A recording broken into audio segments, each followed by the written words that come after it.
नान्या की गंदी नजर हमेशा गांव की औरतों पर रहती थी। उसने कई मासूम औरतों की जिंदगी बर्बाद कर दी थी। एक दिन गांव के एक किसान की पत्नी सुरभि, जो 4 महीने की गर्भवती थी, वो नान्या की हवस का शिकार बन जाती है। अपने जुर्म को छुपाने के लिए नान्या सुरभि को गोली मार देता है, लेकिन मरते समय सुरभि नान्या को श्राप देती है कि वो नान्या और उसके वंश को खत्म कर देंगी। उस दिन के बाद सुरभि की आत्मा अपना बदला लेने के लिए नान्या की हवेली में भटकती रहती है। अब नान्या डर के साए में जी रहा था। वो अपनी जान बचाने के लिए एक बाबा को बुलाता है। बाबा नान्या को एक कड़ा देता है और कहता है, जब तक ये कड़ा तुम्हारे हाथ में रहेगा, सुरभि की आत्मा तुम्हारा कुछ नहीं बिगाड़ पाएगी। कड़ा पहनने के बाद नान्या फिर से खुद को ताकतवर समझने लगता है। अब नान्या की गंदी नजर उसकी साली रुक्मणी पर पड़ती है। एक दिन नान्या रुक्मणी के साथ जबरदस्ती करने की कोशिश करता है, लेकिन तभी नान्या की पत्नी लक्ष्मी वहां पहुंच जाती है और अपनी बहन को बचा लेती है। इस बात से नान्या गुस्सा हो जाता है और लक्ष्मी की बेरहमी से पिटाई कर देता है, जिससे लक्ष्मी की मौत हो जाती है। लक्ष्मी के मरते समय रुक्मणी ने लक्ष्मी से वादा किया था कि वो हमेशा उसके बच्चे का ख्याल रखेंगी। इसलिए रुक्मणी अपना सर मुंडन कर लेती है ताकि वो बदसूरत दिखे और नान्या की गंदी नजर उस पर दोबारा न पड़े। लेकिन क्या सुरभि की आत्मा चुप बैठेगी?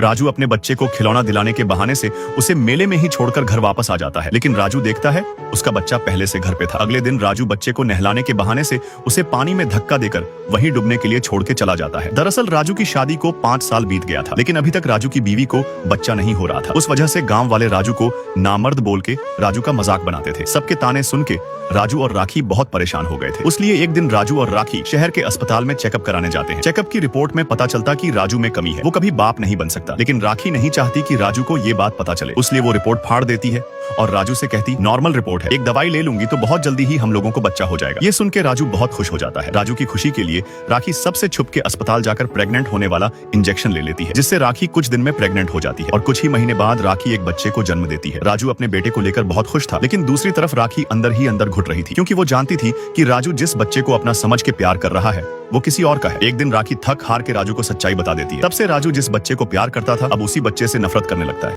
स्वर्णा एक सीधी साधी लड़की थी, ना पढ़ी लिखी ना किसी मॉडल जैसी शक्ल सूरत, लेकिन वो अपने पति शीनू से बहुत प्यार करती थी। शीनू स्वर्णा का पति, वो एक फैक्ट्री का मजदूर यूनियन लीडर था, लेकिन शीनू स्वर्णा को बिल्कुल पसंद नहीं करता था। शीनू को सिर्फ पढ़ी लिखी और हॉट लड़कियां पसंद थी। स्वर्णा को शीनू दिल से कभी अपनी बीवी मानता ही नहीं था। शीनू उसकी फैक्ट्री की खूबसूरत मालकिन स्मिता के साथ फ्लर्ट करता था। शीनू को अपनी मालकिन स्मिता बहुत पसंद थी। शीनू ने स्मिता को ये नहीं बताया था कि वो शादीशुदा है, इसलिए स्मिता भी शीनू को बहुत पसंद करती थी। स्मिता के चक्कर में शीनू अपनी बीवी स्वर्णा पर बिल्कुल भी ध्यान नहीं दे रहा था। एक दिन स्वर्णा ने शीनू को उसकी मालकिन के साथ देख लिया। स्वर्णा को अब सारा मामला समझ आ गया था। शीनू और उसकी मालकिन के बीच अब नजदीकियां ज्यादा बढ़ने लगी, लेकिन स्वर्णा फिर भी चुप रही और चुपके से अपनी अधूरी पढ़ाई पूरी करनी शुरू कर दी। एक दिन फैक्ट्री में सभी लोग शीनू को बधाई देने लगे। शीनू हैरान था। तभी स्मिता आई और कहने लगी, तुमने कभी बताया नहीं कि तुम्हारी एक सुंदर बीवी है और वो यूनिवर्सिटी एग्जाम में टॉप आई है। ये देख शीनू हैरान रह जाता है। शीनू घर आके स्वर्णा से पूछता है, ये सब क्या है? तब स्वर्णा कहती है, मैं 12वीं तक पढ़ी थी, लेकिन मेरी माँ ने तुम्हें बताने से मना किया था, क्योंकि तुम बस 10वीं तक पढ़े हो, लेकिन तुम्हें तो छोटे कपड़े पहने वाली